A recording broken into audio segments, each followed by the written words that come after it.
Nestled amidst the towering pines of the remote mountain town of Ashton stood the imposing Ashton Manor.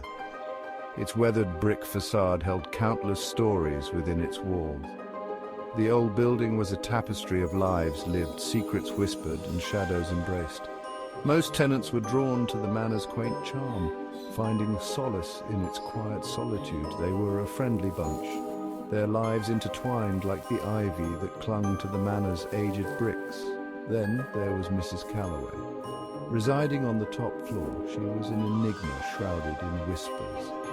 Her apartment, with its permanently drawn blinds, was a fortress of secrets, its stillness a stark contrast to the lively chatter of the other tenants.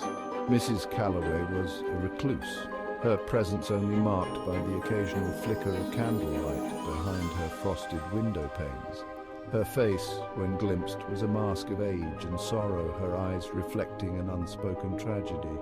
Some whispered of a lost love, others of a dark past, but none knew the truth. Ryan, a young writer seeking refuge from the city's clamour, found himself drawn to Ashton Manor. He dismissed the hushed whispers about Mrs. Calloway as mere small-town folklore. He believed in logic, in reason, not in ghost stories whispered in the dead of night. His apartment, located directly beneath Mrs. Calloway's, was surprisingly spacious and filled with an ethereal glow of the mountain sun. As the days melted into weeks, Ryan found solace in the tranquil silence, the manor's stillness fueling his creativity. The tapping began subtly, a rhythmic percussion barely audible amidst the creaks and groans of the old building. At first, he dismissed it. It was the building settling, or perhaps the pipes, he reasoned. But as the nights deepened and the tapping grew more persistent, a sliver of unease began to worm its way into his thoughts. It always started at the stroke of midnight, a steady, measured beat, like the slow, deliberate tap-tap-tap of a cane on a hardwood floor. The sound seemed to emanate from the floorboards above, Mrs. Calloway's apartment. Ryan tried to ignore it, tried to lose himself in his writing, but the relentless rhythm followed him like a shadow. Driven by a mixture of curiosity and growing concern, Ryan decided to confront Mrs. Calloway. He knocked on her door, the sound echoing eerily in the silent hallway. There was no answer. He tried again, his knuckles rapping against the aged wood.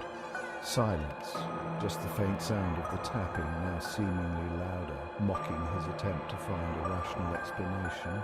That night, sleep evaded Ryan. The tapping was relentless, each strike of the unseen force against the floorboards above sending shivers crawling down his spine. As he lay in bed, fear a cold fist clenching at his heart, he noticed them. Scratches. Deep gouges in the hardwood floor beneath his bed, as if something had tried to claw its way out from the darkness below. Terror, primal and consuming, seized Ryan. He scrambled from the bed, every creak of the floorboards, every rustle of the wind against the window pane, amplifying his fear. He knew then with chilling certainty that the whispers about Ashton Manor, about Mrs. Calloway, were not mere folklore. As dawn painted the sky with hues of grey and purple, Ryan fled. He didn't pack, didn't look back, he simply ran. The echoes of the tapping, the image of the scratches burned into his mind.